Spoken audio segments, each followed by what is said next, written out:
going on, guys? Welcome back to the channel. Look at that beautiful beast there. But this guy has one low compression, this bottom cylinder here. So my plan for this boat now is to actually tear down this motor and actually rebuild it. I think that that's going to be a more cost-effective way. I know there are some motors out there on Facebook Market that are pretty good price right now, but I mean, you never know what they've done to that motor, and you don't know if it's going to be running correctly when I actually do buy it. So we are actually going to be putting a whole new block in this guy. I actually found a brand new block, which is kind of surprising for this year, or not year, but this horsepower rating block here. So it does have a different part number than this block here, but from looking at kind of the diagrams, there's just a few things different with it, but I can't see it working with this motor here. But yeah, so that's gonna be the plan. I bought a brand new block for it, and then I actually bought brand new pistons and everything else like that. I didn't buy any brand new connecting rods because usually when they sell the rebuild kits, they don't include the connecting rods with it. So we're just going to be reusing the old rods in this motor here. But and some of the bearings and stuff like that, some of the power packs and everything else like that there. But because the rebuild kit is only for the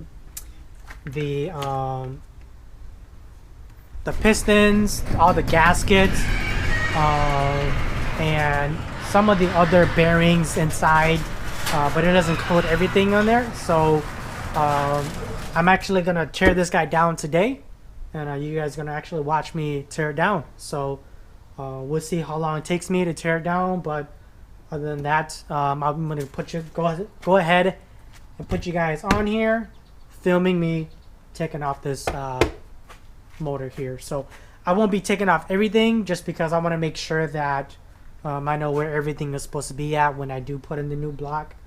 But yeah, so stay tuned for that.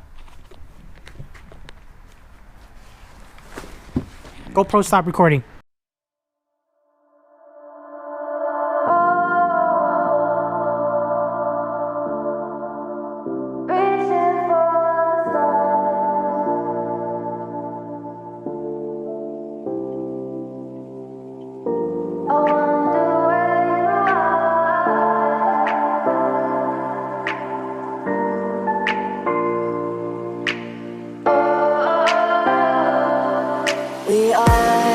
We are dreaming in the dark. We are nothing more than dust.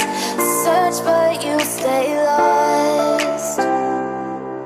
We are reaching for the stars, but we're making this too hard.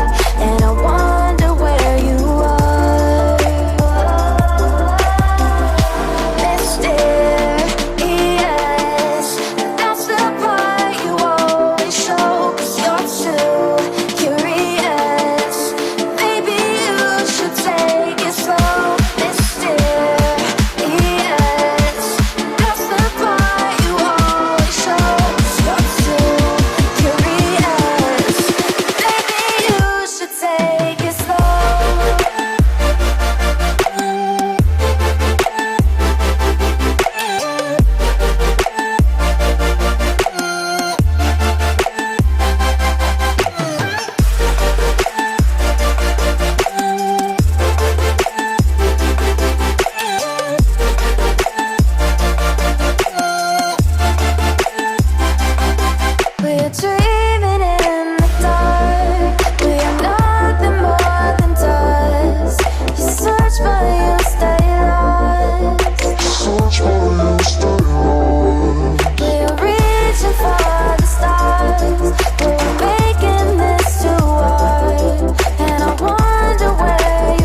Alright, y'all.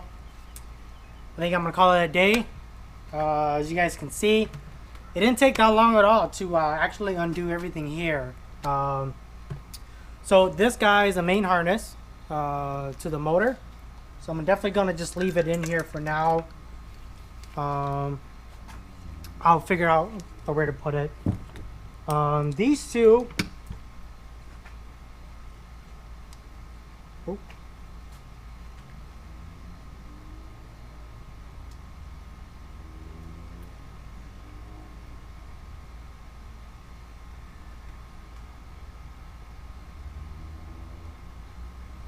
These two pieces here are for the shifter cables. So I'm definitely gonna keep these in a Ziploc bag here just to make sure that I don't lose these two pieces. Same with this guy here. This is the throttle linkage here. So this is where the throttle cable attaches to. So I'm definitely gonna keep all of this together.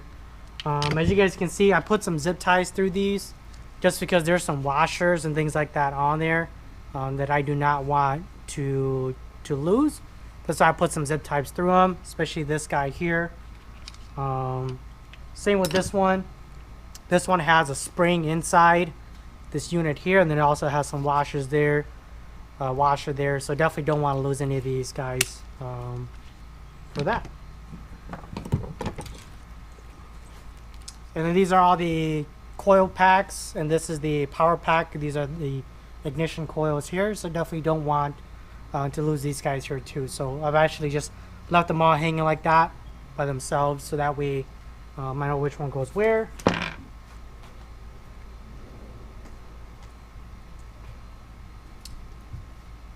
And then obviously I have a few other different parts there that are just kind of laying there right now.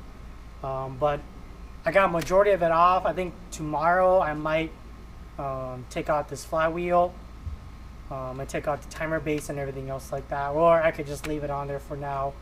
So that way there's some type of thing that we can hold on to and pry this motor off here. But now I'm not too sure. Yeah, get you guys off. I'm not too sure if I had to take off the lower unit here to take out this power head here. I might have to do some research there to see if I can leave this lower unit in there. Just because right now, like, if I try to take out that lower unit, there's not enough space for me to take it off there unless I move my boat forward a little bit, which obviously I could do that too. The other hard part is I gotta make sure I can lift this guy up on myself, just so that there's enough room for me to actually lift it up here. Or I might just plug all of these trim wiring back here just so I can actually use the trim motor to just trim it up myself there. But I took off all the bolts that are in the power head right now. And I tried prying off this guy, but it doesn't seem like it wants to move. I think because this lower unit is actually in the way, the actual spline is inside the actual motor. So that's probably why I'm not able to actually lift this guy up. But another good thing that you guys should do every time you guys do take off or try to rebuild a motor is, or just anything in general, put these screws back to where you actually undid it at. So that way, you know, you don't have just screws laying around here. Obviously these two here screws here are going to be for the fuel pump, which goes right here on these two tabs there. So I'm going to just put it on there right now. It doesn't have to be all the way through, it just has to catch enough thread. So just another good tip for you guys, to just not have a lot of screws just hanging around. Because as you know, once you start taking things apart, you're gonna have extra screws everywhere and you're not gonna know where they're gonna go. But I think that is gonna be it for today. It is getting a little bit late right now, so I gotta kind of wash up and whatnot here because this is a pretty dirty job. Right now I stink a little bit right now, so but yeah, so my motor, my brand new block should be coming in either this Friday or next Monday. So hopefully with that in, I can actually start assembling all the pistons and all of that crap, and all the gaskets and everything else like that. Start changing over these guys over, because the block does not come with the heads, so I had to basically take these heads off and bolt them into the new block. Same with this exhaust port here, or exhaust cover there, and then same with the flywheel and the stator. So all these electrical stuff I'm still keeping. The only thing that is changing on this is the actual block, because as you know, this cylinder here, when I first bought it, it was at 30 psi. Then I actually got it running, put some seafoam through it, and it went up to about 70, 75. And then I took it out to just go test drive at the lake, and it actually did not start. So what I actually did was came back home. Good thing I had my buddy with me, so I had him start out the motor, and I checked all these sparks to see if they were sparking, and they're all sparking. So then I decided to take all these guys off, and I had him crank it just to see if there's anything inside the cylinders. And once we took out these spark plugs and then cranked it, water was literally just coming out from here. So I took off the actual heads and actually replaced these gaskets. I don't know if you guys can see, but I put some of that sealing compound on there to just kind of seal it a little bit better. So I put a new head gasket on here because the old one ripped, and it jumped up the PSI up to 80 PSI. So this one was 80, 90, 90, 100, 100, 100. So this one was a bad one. So at that point, I took it out fishing again and didn't want to start again.